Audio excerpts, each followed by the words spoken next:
Hey guys, it's Steve with Prima Coffee here. Today I want to talk to you about adjusting the wire position on your Luminaire Auto Shot Timer.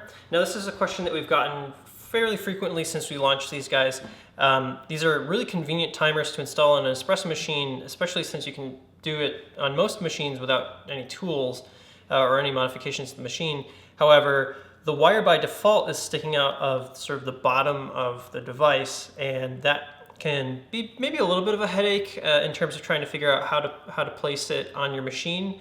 Now, thankfully, Luminaire's design actually has these four little cutouts, one on each side of the timer. So if you want to adjust the wire position, it's as simple as removing a couple of screws, moving the wire to one of the new, other cutouts, and then putting the screws back on. So I'm going to show you how to do that right now. I just have a little Phillips bit. All you need to do is take out these two screws on the back, and they're pretty easy to remove. I can even just stick them right there on the magnets to hold them temporarily. The back panel just needs a little bit of a nudge to come off, and then you can really easily remove it.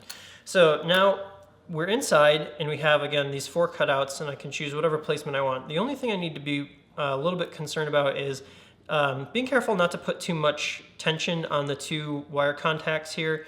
We want to make sure that we're not tugging on those two connections and breaking the solder. That could be repaired, but it might be a little bit of a headache.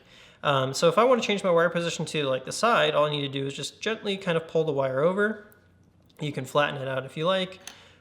Just make sure there's a little bit of slack again on just to save those connections. I'll put the back panel back on, get my screws in, and then tighten them down.